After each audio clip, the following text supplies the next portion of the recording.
You know who does show up? Okay. A man by the name of Harry Kane. That's who does show up, Joe. Yes, he has. Oh, wait, Joe. You've said your piece. You've Okay. said your piece. You've Okay. said your piece. You can relax into that chair. You can enjoy yourself. Defend this ridiculous choice. Joe, we had a conversation Yes. when we recorded the first episode of this podcast, and we talked about strikers and who the best strikers in the world are. And I said Harry Kane, and you said no. And I asked you to name a striker better than him, Right now. and you froze. Yes, the right now. You couldn't answer. Okay. Right now was the key thing. In the game against Panama, England, we'll talk about their performance second, weren't doing so well. Two players stood out, Jude Bellingham Yes. and my man Harry Kane. Yes. Are you willing to concede? As I did, I led by example. I've conceded to you on the Argentina easy It's very part. easy to concede when Messi's on the other side of the debate. But okay. Are you willing? Yes. Are you willing? Or how close are you to conceding that Harry Kane gets the job done? I'll say this. Harry Kane, good striker. He has scored 2. This man. No, he scored. Listen, I like looking at the players where. Oh my goodness, the do man they says show good. Up do they show up in big moments? This guy says good. Harry Kane has scored 2 knockout goals in the World Cup. Joe, wait, knockout Joe. Yes. Okay, let's do this. One of them with Here's what I don't like about this. I think your analysis of the game hinges on a very particular element of the game that can swing depending on how a match is played. So I'll give you an example. Okay. Let's look at case in point matches this week, right? Look at the France game where Dembele gets a hat trick. Okay. Okay. It's a group game. It doesn't count in my. No. But wait. People can say Mbappe didn't show up that game. I argue because Mbappe was double teamed that whole game, because Mbappe was being fouled, because Mbappe was being challenged the way he was, Mbappe had less chance of getting a clear opportunity on goal. And because of that, Dembele was able to put away 3. And kudos to him because they were not easy goals and they were not easy finishes. I'm not saying that.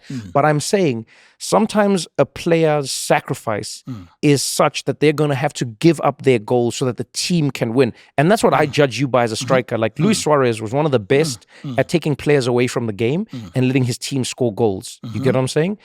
Your Barcelona boys used to do it all the time as well. So you know that I'm not crazy as saying this. David Villa, Yes. Sergio Aguero at Manchester City, you name it. Robert Lewandowski, yes. Robert Lewandowski, you show me a great striker, I'll show you a player who knows that their gravity on the pitch is as powerful as their impact. And so sometimes their power move in the game is going to be to move the centre backs out of position so that a wing back can slice in or so that an attacking midfielder like a number 10 or somebody can overlap, right? Harry Kane, for me, the reason I say this is because Harry Kane is the do-everything player when it needs to be done. Okay. Right? In games where it's scruffy, he can get it done. In games where you're coasting, he can get it done. In games where someone needs to come back all the way to the midfield or beyond and get the ball, play it forward, Harry Kane can get it done. And you can put it on feet, you can put it on his head, you can make it like this Panama game, let's be honest, it was an ugly game. It was a tough game, yes. And it wasn't just tough, it was ugly. Ugly, yes. Like Colombia-Portugal wasn't an ugly game, but it was tough. You know, Colombia, in my opinion, should have got the win. Okay.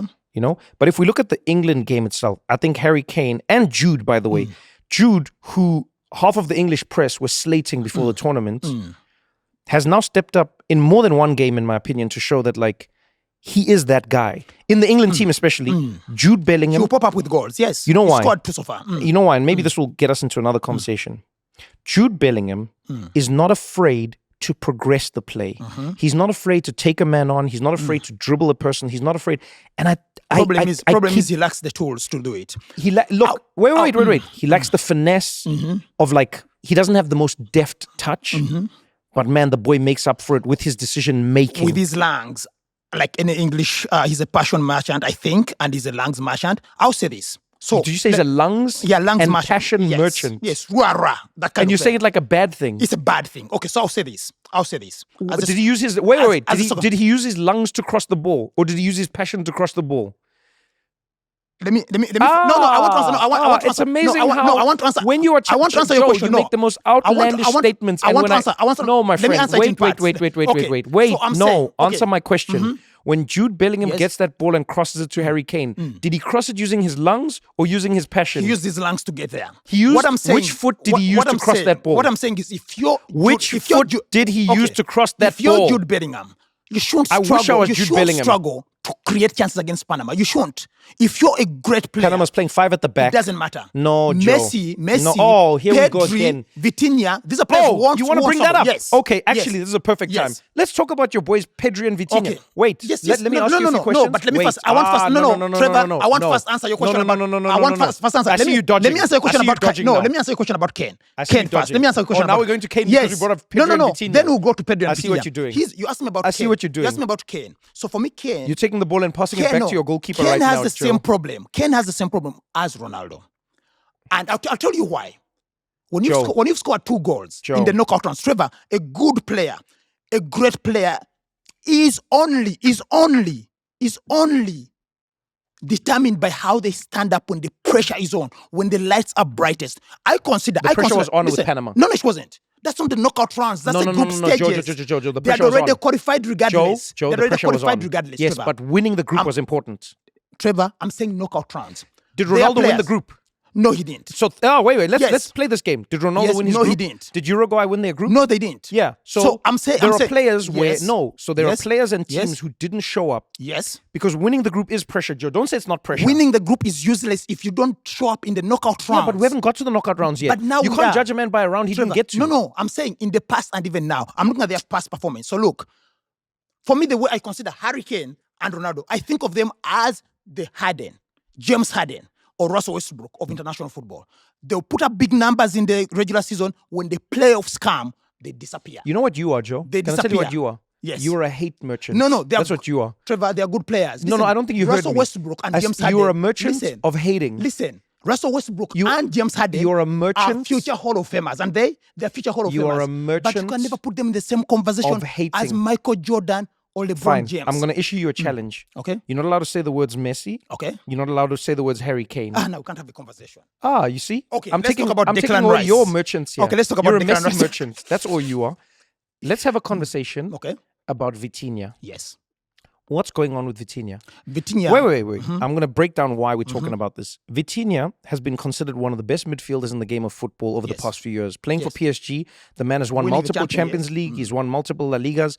He's been viewed as one of the most potent and dynamic players controlling a midfield, right?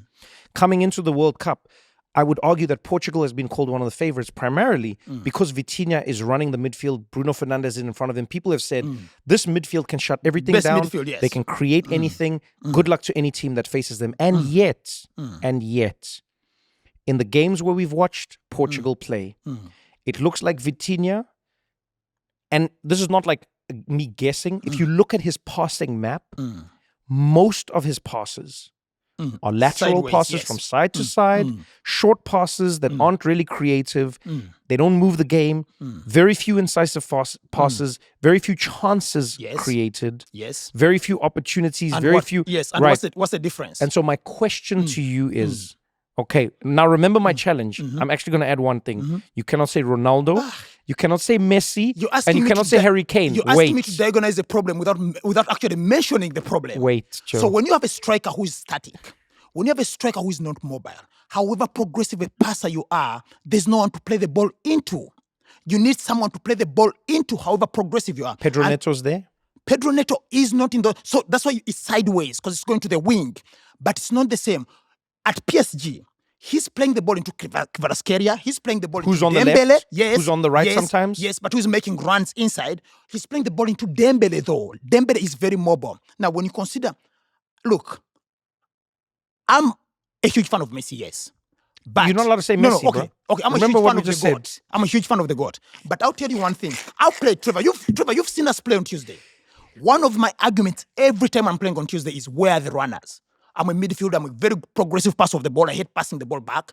But if there's no one running, I have to pass the ball back. I have to pass the ball sideways so that I don't concede possession. Because if you're a midfielder, if you concede possession, then the counter is on. Thank you again so much to the sponsor of today's episode, Mazda. Mazda delivers confidence and control in every single drive.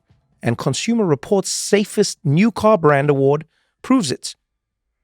You know, there's a phrase I really like. A lot can happen when an accident doesn't. And that's true. A calm drive home, a conversation that continues, a trip that stays exactly what it was supposed to be. That's what we're looking for. Mazda has been named Consumer Reports' safest new car brand in America. Mazda's safety features are designed to bring more enjoyment to every drive, not to take away from it, so you can do what you feel like doing. Mazda has been named Consumer Reports' safest new car brand, people. Safest. Visit MazdaUSA.com to learn more.